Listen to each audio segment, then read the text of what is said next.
Hey, what is going on, you guys? My name is Rage, and we are back today with a quick overview of the Dark Dimension 6 in regards to my progress, but as well, actually the 5 characters that, in my honest opinion right now, I believe you should be building, especially if you have not started Dark Dimension 6. And I'm going to walk you guys through why that reasoning is, but if you think about it carefully with Dark Dimension 6, there's a lot of methodical and resource planning, management of resources, and at the end of the day, it is really like building your fantasy football team, or going through and choosing the right characters to make sure that you can continue along the marathon, so that you're not just choosing 5 of your most favorite characters to bring in. I'm not saying you can't, and then there's nothing against that. It's just to optimize progression, but as well to make sure that you're actually enjoying it, and you're not going to be hating your experience in Dark Dimension. It does make sense to have these characters, but I'm going to explain each and every one of them. But as well, I got the receipts to prove it. I'm already inside the cosmic section right now for Dark Dimension 6.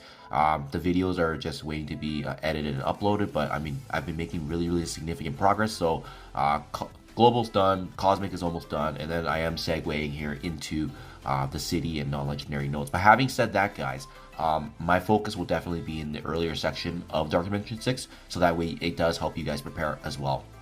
And just to show you as well, we go to leaderboards here. The last time I checked, I am in the top 600 right now, being free to play. So this is a huge milestone, not just for free to play players, but as well showcasing that the importance of resource management is really huge in this game, and very well it can bring you up with the top 1,000 and being competitive as well. So at the end of the day, it is all about how you manage resources, and especially if you want to prioritize certain game modes and make value out of that. So having said that, guys, let's get right to it. We are starting things off with Captain America, and I just want to make the disclaimer here that each and every character I'm going to talk about here, there's gonna be another reason I brought them in, right? I mean, obviously at the end of the day, having these characters are gonna be great for Dark Dimension 6 because of how high they're built, but there's other value for them, and that was ultimately the deciding factor for myself. I'm not gonna bring up a character to Dark Dimension 6 unless if it was just for Dark Dimension 6 and no other game mode, then there must be a really good reason from a resource planning standpoint,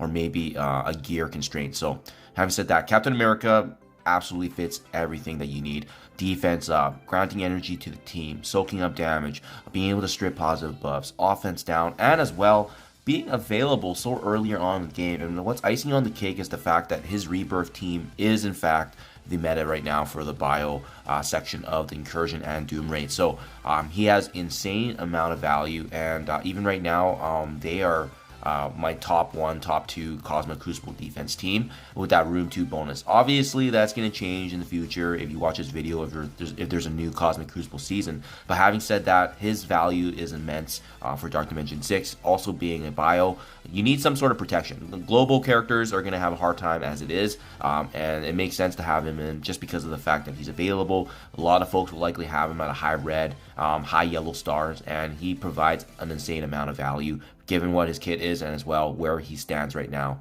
in the game. Next up, synergizing with Captain America, and I've said this over and over with my past videos, Black Widow is kind of the hidden gem of Dark Dimension 6. She fell under the radar for a lot of times, but I actually brought her in to Dark Dimension 5 back in the day. So to be honest, I didn't need to build her up high, but the reason that I brought her up for Dark Dimension 5 is the exact same reason for Dark Dimension 6. Even better is that she did get reworked, which actually gave me all that additional confirmation and confidence that I can invest in her. First and foremost, with her, her skill gear is a huge commodity right now, especially when you're going through Dark Dimension 6. Skill is where we have a lot of wiggle room that we can actually play with. And a Black Cat, her addition in the game has obviously changed that slightly. But her being super cheap, and as well as her kit being extremely practical and useful, and part of that infestation war defense team, if you guys are interested in cementing that down with big time Spider-Man. So just something, there's always another value and reason you can bring her up for, right? And what I really like about her kit is the fact that she's a pretty selfless kit. She gains stealth and gets away from the attacks, unfortunately, but she can clear negatives. So she had an amazing synergy with Captain America being a fellow Avenger. She applied speed up to shield, Avenger, skill, military, infestation allies. So I mean, this applied even to these non-traits, because of the fact that there was a chance to actually apply it to all allies. So I mean, you can even reset the RNG and give them the chance to have that 2 turns of speed. On top of that, the immunity only does apply for infestation, but regardless, the speed up is pretty big, because especially in a turn-based game mode like Dark Dimension 6, where having the advantage over the enemies could be the difference maker of whether or not your team falls and the enemy actually gets taken care of. Icing on the cake for her is that all of her abilities are super low cooldown, especially with the speed up coming from her special, and she actually does have a stun. Crowd controlling aspects, and it's not just a stun, like it chains the 3 adjacent targets for 220%. Also applies 2 bleeds for 2 turns. Like, it's actually some really good DPS that we did not expect from her, and love the fact that it can't be blocked, so she does actually strip the majority of the positive buffs.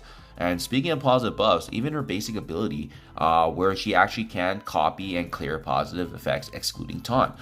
So overall, she was never useless for the team.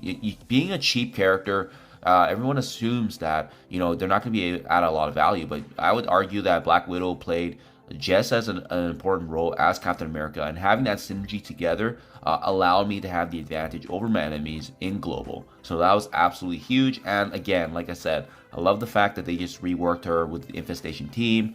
They're a very powerful work team to face up against. And being a skill gear that can conserve your resources on the long run, Black Widow is a huge addition. Then we have Val.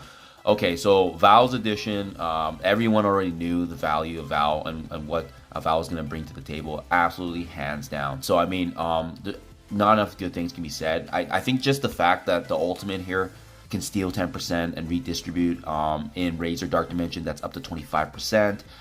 The piercing damage, the flipping, deflex, evasion, and the most notably, the revival of 2 dead allies with 40% max HP. And if you did have Bifrost on this team as well, they would be instantly coming back. So I mean, it makes sense. If you bring in Bifrost characters for Dark Dimension 6 Cosmic Section in addition to Val, it's a no-brainer. You're gonna bring them back from the down falling, and as well on top of that, any fallen allies will come back as well. It's one of the reasons why if you bring in Val earlier on, you know, you're gonna have a huge advantage in the first couple of nodes, especially where we don't need that trade, right? You know, because after that, then you're parking Val for a little bit until the Cosmic Section. But I like the fact that Val is Mystic in the sense that, you know, you may have to focus all the resources on Val, but that is totally worth, because I think hands down, Val is the most powerful Mystic character of all the Dark Dimension 6 characters. And what's even more notable is the special, right? The special ability, being able to apply a boatload of different ability blocks, exposure,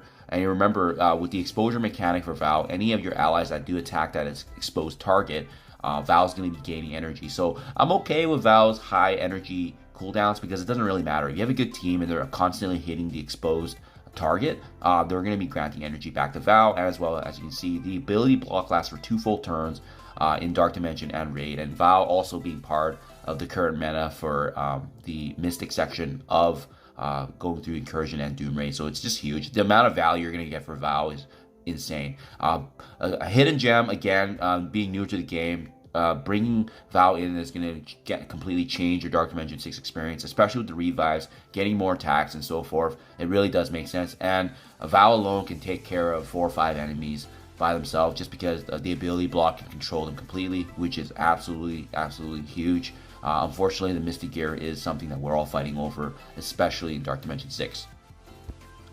This one is probably an obvious lock that most folks knew about. Kang the Conqueror is hands down one of the best characters in the game, but as well, you know, not enough good things can be said about his damage. Folks still use him in Arena. He's used everywhere in the game. Masters of Evil, a Cosmic Crucible team, and as well, icing on the cake, tech. He's a tech character that I would say tech and skill is probably the 2 areas of Dark Dimension 6 where we have the most flexibility on, and you want to bring in the best of the best, right? So having said that, Kang is one of the best of the best. I mean, his damage output, what he can do, his devastating ultimate ability, clearing barrier, death proof, defense down, piercing damage, applying speed up if you do have fellow Masters of Evil, so it's not going to really matter, but most importantly, this attack ignores defense up, so it doesn't really matter what they have actually buffed up. It just completely shreds through them. And I love it when I use Kang against, you know, characters that did have barrier and so forth, because both his special and ultimate clears all the barriers, so it doesn't matter. And he's a strong sustaining character for himself. He doesn't need someone else to buff him up. He can sustain himself, which is huge. Each and every one of his hits absolutely hit like a truck. So you want to build him up as high as possible. But how about the value outside of just Dark Dimension 6? Well, as I said earlier, used in all game modes, Cosmic Crucible team. But more importantly, I found with the addition of Kang in my roster, it allowed me the opportunity to finally be able to solo my own tech nodes in the incursion and raids. I mean, he was ultimately the reason I could take on the 3 nodes myself, and that's because his damage output is absolutely insane, and in raids especially, he can shred through the enemies. So you're gonna have a crazy amount of value just to be able to have Kang in your roster, but the damage output is absolutely huge for the roster, and as well as all the other game modes. I would say he's definitely one of the priority lists. Unfortunately, similar to Vow, building them up early, you can use them in the first 2 nodes, but following that, you won't get access back to Kang until you enter the Cosmic section, but he's going to be used in other game modes anyway, so it's all good. You're going to be finding value. And last but not least, this one goes without saying, right? Apocalypse is hands down probably the most important character that you can build for Dark Dimension 6. I found, especially in the global section, you won't see this in the first 2 nodes because it doesn't really matter. The first 2 nodes are actually relatively easy, especially if you bring in a character like Vow to bring your enemies back from the dead. But with Apocalypse, he's a global character, so he's gonna be used earlier on already. But with him, his devastating special that can actually ability block and be able to redistribute HP bypassing heal block, it's absolutely huge. He's going to support the team even though he's more of an offensive based character, which is kind of cool. Ultimate ability being able to flip everything, clear barrier, and as well entering that empowered state where he can actually almost one-shot someone. I think 70 or 80% damage is kind of what I was seeing from my attacks, but at the end of the day, he's going to be the difference maker in global. If you do not have Apocalypse, this is how important he is, right? You can have a dream team without Apocalypse for global and you're still going to struggle. You need Apocalypse for the global section. Otherwise, it could very well be 15, 20 plus attacks. Because of the fact that Apocalypse makes meaningful progress in every attempt, his ultimate is active in 1 turn upon you entering, assuming you have baby Apocalypse like myself, and then the next turn he can use his empowered attack. So it's huge. If you guys check out my videos, you'll see that every day, even though my attempts, some of them were just aiming for 1 single enemy, it's the fact that you're making progress each day which powered you through that section. Having said that, guys, if you're interested, I know there's that huge debate on whether or not you should bring in big Apocalypse versus baby Apocalypse, having the fully unlocked. So I made a video on that actually yesterday. I'll link it in the description below if you guys are interested. But at the end of the day, just know that both baby Apocalypse and big Apocalypse are important for Dark Dimension 6. At the end of the day, it's going to ultimately depend on how your resources are, and how you want to manage that going forward, and the speed in which you want to progress with Dark Dimension 6. So I hope this video helps you guys kind of cement some characters you were thinking about, because each and every one of them are huge locks. Oh, and sorry, I should have mentioned, obviously Apocalypse is mutant as well. So each and every one of my character additions focus on a different trait, which was awesome to see, and they maximize the resources and the value that you'll get earlier on. So hope this helps you guys. Thank you as always, and I'll catch you guys in the next one.